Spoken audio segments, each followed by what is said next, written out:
অদম্য সাহসের সংগ্রামী পথ চলার 1 বছর পূর্তিতে আজকে মাহে রমজানের এই মুবারক ইফতার অনুষ্ঠানের সংগ্রামী সভাপতি, এনসিপির সভাপতি জনাব নাহিদ ইসলাম এমপি, আজকের এই আয়োজনে উপস্থিত সম্মানিত রাজনৈতিক নেতৃবৃন্দ, এনসিপির নেতৃবৃন্দ, সম্মানিত ওলামায়ে কেরাম, সাংবাদিক বন্ধুগণ এবং আজকের এই ইফতার অনুষ্ঠানে উপস্থিত সম্মানিত সুধীবৃন্দ, বাংলাদেশের সদ্য সমাপ্ত ত্রয়োদশ জাতীয় সংসদ নির্বাচনের পর 18 কোটি মানুষের গণ আকাঙ্ক্ষা পূরণের এক সংগ্রামী অভিযাত্রায় 11 দলীয় নির্বাচনী ঐক্যের অন্যতম সঙ্গী এনসিপি আয়োজিত আজকের ইফতার মাহফিলে আসতে পেরে বাংলাদেশ জামাত ইসলামের সংগ্রামী আমির এমপি ডক্টর শফিকুর রহমান, জাতীয় সংসদের বিরোধী দলীয় নেতার পক্ষ থেকে এনসিপি তারুণ্যের শক্তিতে উজ্জীবিত আজকের এই ইফতার মাহফিলের সকলকে আন্তরিকভাবে আমি শুভেচ্ছা এবং অভিনন্দন জানাচ্ছি। বাংলাদেশ জামাত ইসলামের আমির আপনাদের সকলকে স্বাগত, শুভেচ্ছা, অভিনন্দন এবং শুভকামনা জানিয়েছেন। আমরা মনে করি এনসিপি যে তারুণ্যের শক্তি নিয়ে সামনে একটা অকুতভয় সংগ্রামী পথে যাত্রা শুরু করেছে। প্রথম জাতীয় সংসদের নির্বাচনে একটি নতুন প্রতিষ্ঠিত রাজনৈতিক দল হিসেবে 11 দলীয় ঐক্যের শহীদ দল হিসেবে তাদের নির্বাচনের যে ফলাফল, লক্ষ লক্ষ মানুষের ভোটের মধ্য দিয়ে এনসিপির প্রতি মানুষের যে সমর্থন, এটাই প্রমাণ করে জনগণের মাঝে তারুণ্যের শক্তির প্রতি, এনসিপির প্রতি মানুষের যে আস্থা তারা প্রদর্শন করেছে। বাংলাদেশে একটি নতুন বিনির্মাণের লক্ষ্যে এনসিপির সঙ্গে মানুষের আস্থা তারা এই ভোটের মধ্য দিয়ে প্রমাণ দিয়েছে।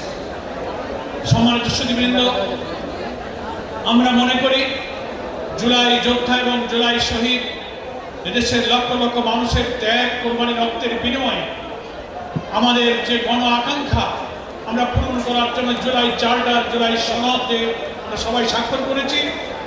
নবগঠিত জাতীয় সংসদের সেশন আগামী 12 তারিখে ইনশাল্লাহ শুরু হবে। সংসদ শুরুর আগে রাজনৈতিক ময়দানে বা নির্বাচিত হয়ে যারা সরকারি দলে যাচ্ছেন বা বিরোধী দলে যারা আছেন, জুলাই সনদের ঐক্যমত্য হওয়া প্রত্যেকটি বিষয়ে বাস্তবায়ন নিয়ে কিছুটা সংশয় এবং বিতর্কের সূচনা হয়েছে রাজনীতিতে। আমরা মনে করি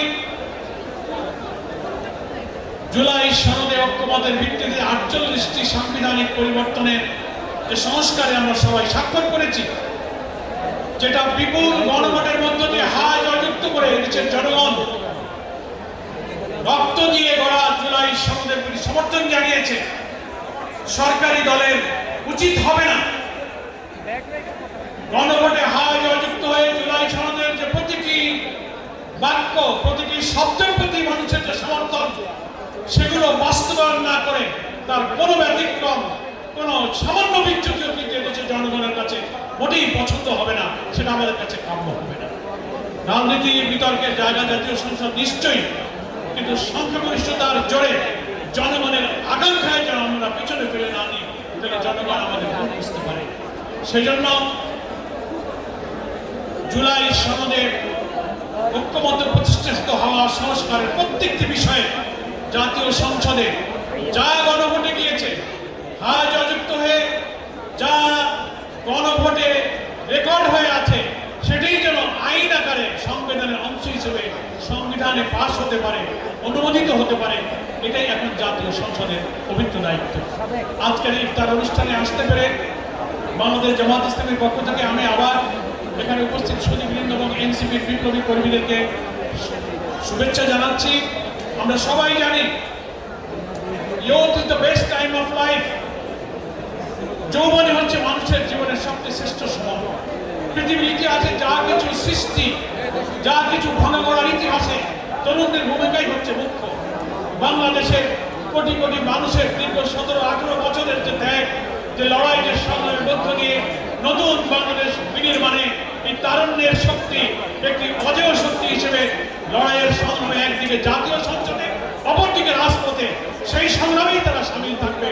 আমরা অবশ্যই সবাই মিলে হাতে হাত ধরে গঠন করো নিয়মতান্ত্রিক রাজনীতির মধ্য দিয়ে বাংলাদেশকে আমরা গড়ে তুলব, আমাদের শহীদদের স্বপ্ন পূরণ করব। আজকের এই ইফতার মাহফিল থেকে সেই অঙ্গীকার নিয়ে আমরা যেতে চাই। ইফতার মাহফিলের শুভকামনা করি। মাহে রমজানের পবিত্র উদ্দেশ্য হলো কোরআন নাজিলের এই মাসে কোরআনকে বোঝা, কোরআনকে পড়া, কোরআনের আলোয় নিজের জীবন এবং সমাজকে আলোকিত করা, আর রোজার মধ্য দিয়ে তাকওয়া আর সঞ্জীবনী শক্তি, মিথ্যা থেকে, অন্যায় থেকে, পাপ থেকে, কুপ্রবৃত্তি থেকে নিজেকে বাঁচিয়ে রেখে অপরাধ থেকে নিজেকে মুক্ত করা, যে নৈতিক মরাল পাওয়ার সৃষ্টি করা, এই তাকওয়ার শক্তি রোজা রেখে